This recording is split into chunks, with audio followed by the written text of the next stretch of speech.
Hi, we are just four of the Thrivers today, coming back today to tell you that right now we are going to be raw and passionate, but also control our narrative, because we refuse to exploit ourselves and give more than we are willing to expose the truth with traumatizing us again. We refuse to do so, but we will also give you passion and rawness with our own emotion that we own and our own narrative that we own, because this is our lived experience as we are being told. But this is also our truth, our story, and our life.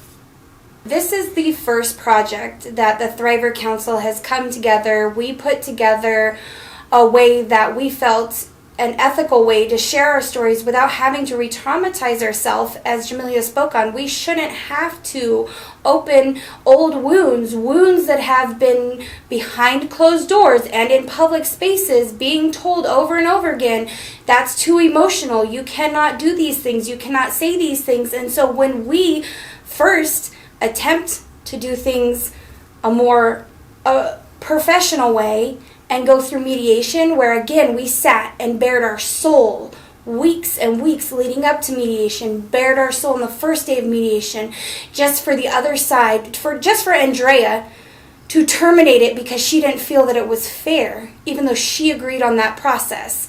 And once again, we put together, as a council, put together our narrative, and now in order to get support from the community members who have willingly had these closed doors conversations with Andrea about her conduct, now you're telling us now we have to be emotional again after we have been told don't be emotional, it will discredit you. And so this response is not an attack.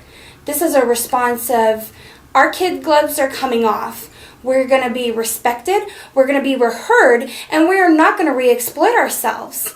It should be enough that community leaders, survivor voices, lived experience people, that you turn to us for input into your programs, into your organizations. Why can't you hear us that we're being re-exploited, have been re-exploited by MadeForThem, by Andrea for the last 10 years, and it is still ongoing. Kind of heard this resounding sound in reaction to our video, and we're slowly watching the narrative be changed and switched. This is not about being uncomfortable sharing our stories or our lived survivor experiences. This is not about we don't like the way our story was shared. We are coming to you guys with real, true concerns. We are coming to you to bring a light to organizations falsifying documents. We are coming to you with allegations of human trafficking, labor trafficking. We are here talking about instances where we have worked and not been paid, where we have been forced to volunteer. Survivors have been forced to volunteer, to wait tables at their own events. These are things that we are bringing to light. There are many organizations who share the stories of survivors. We understand that. For some reason, and we have heard it numerous times, a survivor is only as good as their story. You cannot say that you're a survivor of anything and not have a survivor story to tell. And it has become this reoccurring factor that in order for you to be taken serious as a survivor, you now have to re-victimize yourself. So you guys have been constantly telling us that you cannot empathize, you cannot sympathize with us as women, as mothers, as anything more than survivors with a story to tell.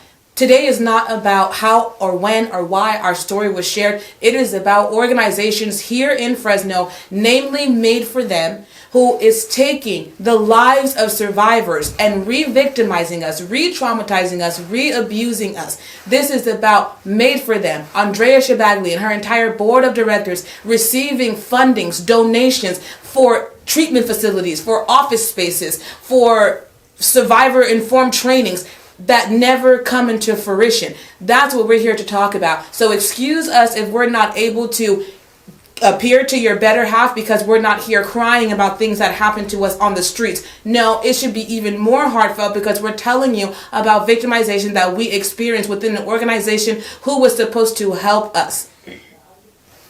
Rebecca, you want to add anything? With that being said, also too, you can look at one of her narratives, Andrea Shabagian's narratives, where she's talking about a home for survivors. Where's that home? Have you guys ever heard about it? Have anybody even clarified that there was a home? There was never a home built. Yet we have to be here to show ourselves to do more and extra on your behalf instead of doing things for our own behalf. What about making other people responsible for what they're doing to victimize others, to re-exploit even children that are being exploited, our children that were exploited, us that was exploited? But none of this is being brought to light, but here we are trying to bring it to light, and you steady want more. It shouldn't be the fact of we want more and more and more. It should be the fact of, well, let us investigate this now. Let us look into this. Let us see what's really going on behind closed doors. Let us hold her accountable for the things that she has done. What these women are saying, what we are saying as a council, let you as the people help us to show and expose everything that has gone wrong. Not just the words that are being behind closed doors. Bring those out too. You can bring everybody that was behind closed doors. Find out what they're speaking about and know that they knew about everything happening and did not expose it.